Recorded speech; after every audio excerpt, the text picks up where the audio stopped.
Welcome back to Speak for Yourself from the Crib, presented by Hyundai. Jason Whitlock, Marcellus Wiley. All right, we're about to do an interview I've been looking forward to since the beginning of the Last Dance documentary, certainly since they focused on Michael Jordan and the Bulls' rivalry with the Detroit Pistons. All right, let's go out to New York and bring in Isiah Thomas.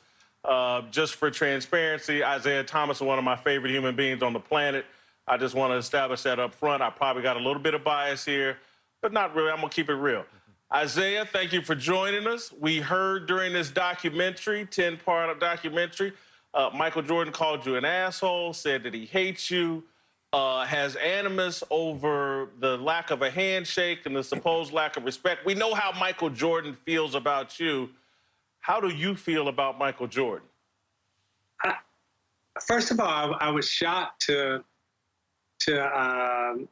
hear that from him, because he and his producer, they actually approached me to sit down and do the interview for The Last Dance. And, you know, we went back and forth in terms of timing and place, and finally settled on doing the interview. And, you know, I got from his producer that they wanted me to be involved, and I chose to be involved. And I didn't know that this is what was coming, because, you know, he and I had been to dinner before. He, Ahmad Rashad, and I had been to dinner before. We've seen each other in different places at NBA functions, and I never got any type of animosity or bad feelings from him towards me. So I don't have any bad feelings towards Michael Jordan, or have I ever had any bad feelings towards Michael Jordan. I'm like me and my family who sat down to watch The Last Dance. We were pretty surprised to hear those words come out of his mouth, especially since it was following, an apology that I had given to him on national television. You kind of answered this question, so you don't have to spend long on it, but was there anything that transpired off the court between you and Michael that may fuel this level of animus 30 years down the road? Not that I'm aware of. I mean, really, I think the only thing that people kind of go back to is, and I've said this, the lapse in judgment that I had, in terms of not shaking his hand after a game. Just to contextualize that and give you the full narrative around that, before that, they won, I think it was after game 3, Michael Jordan called us undeserving champions and said that, we were bad for basketball and everything else. Now, we had a long, hard journey to become champions. We had to fight through Boston. We had to fight through LA. And we had a lot of ups and downs, just like every champion does. And we felt that we deserved our championship and worked hard to get it. And to have him say that we were undeserving, that really did cut, and it cut deep. So when we got beat and we got swept and they won, they beat us 4-0. A lot went into that. First we were celebrating with each other, thanking each other for our journey. But then a decision was made. Lambeer said, hey, let's, we just gonna, walk off. And that's what we did. Now, was it the right thing to do? Probably not, looking back 30 years later. But what went into that in terms of our emotions, the way the city was feeling at that time, for someone to call us undeserving in terms of what we had been through, at that particular moment, we didn't feel that they deserved a handshake either. So now, was that the right thing to do, looking back 30 years from now? No, it wasn't. We should have been bigger as champions, and I should have been bigger as a person to really stop and ignore the noise that had come after game 3 and did the right thing. And I apologize for that. I did it.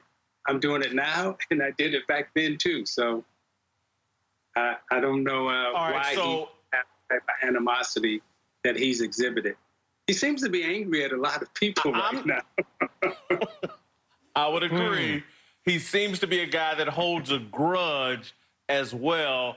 And I'm just wondering if this could be a competitive thing because people don't realize this, but you're only 1 year older than Michael Jordan. You entered the league before him, but you're really only 1 year older. And during the 1980s, when you were in your prime, in the 1980s, before you hurt your wrist, before you got on the other side of your career, you were pretty dominant over Michael Jordan. 32-16 in the 1980s in the regular season and postseason. Could this just be a competitive thing from you and the Pistons beating up on him, wins and losses?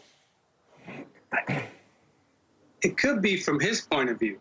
And by the way, that number should be 37-16, including playoffs. And so Michael Jordan at that time, from 84 to 90, in 91, I had basically what they would call career-ending wrist surgery. And, I never was the same again. But when we were all young and healthy, from 84 to 90, the numbers speak for themselves. He wasn't really my competition. My competition was Bird and Magic, trying to catch the Celtics, trying to catch the Lakers.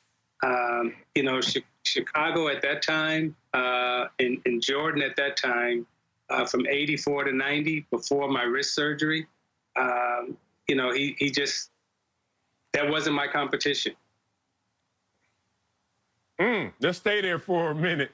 In the 80s, because he didn't have tremendous success against you, Magic, or Larry.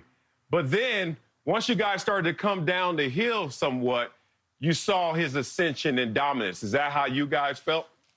Well, and that's a natural progression of the champion and of teams throughout the league. I mean, when Boston was at their absolute best, we gave them competition, but they were better than us. I mean, and as they got older, as they got a little bit more banged up, we were able to catch them. Now, what we were able to learn from Boston during that process, the Detroit Pistons, and every time you hear us talk about who we are, what we became, we do not mention ourselves as champions without saying the Boston Celtics, because those were our teachers. Those were our mentors. Those are the people that really taught us how to win, and they gave us the heartaches. And Bird, McHale, DJ, Ainge, Max, ML Carr, they were great to us as teachers. And when we got to go to the finals and finally beat them, then I ran into another one of my mentors, which was Magic Johnson, who had let me become a student under him, learning how to win championships in the NBA, learning that Laker organization, learning that Celtic organization. And I'm sure all of you can look back and remember, you saw me at every NBA Finals game when the Celtics and the Lakers were playing. And not only was I there as a fan, but I was there as a student, taking notes, learning how to win, how to put together an organization, and not just be a basketball player in the NBA, but to become a champion. And that's what we became. We became a champion, and we were pretty dominant in our era. And yesterday, during an ESPN interview, Horace Grant accused Michael Jordan of being dishonest in the documentary. Do you think the documentary portrayed you and the Pistons honestly?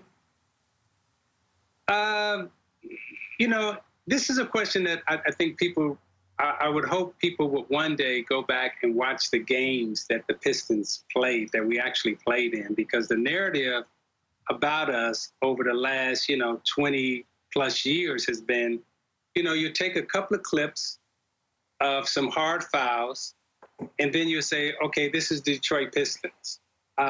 You take a couple of movie clips, and then you put some words around it, and you say, this is the Detroit Pistons. No, that was part of us, but that was also part of the NBA. And as a matter of fact, that was part of the Chicago Bulls, too. I mean, Charles Oakley, who people say probably is the toughest player and the toughest person to ever come through the NBA. Well, guess what? He was a teammate of Michael Jordan's, okay? Horace Grant was a teammate of Michael Jordan. Bill Cartwright. Those guys were tough people. So it wasn't like, we just came in and bullied them and beat them up. Okay, well, they bullied us and beat us up too. I got some scars on my head from Bill Cartwright. I got some blood coming down my eyes. Just as much as George got hit, I got hit just as hard. We didn't complain about it. That was just part of the game. You see Robert Parrish knocking Lambier's head off in a playoff game.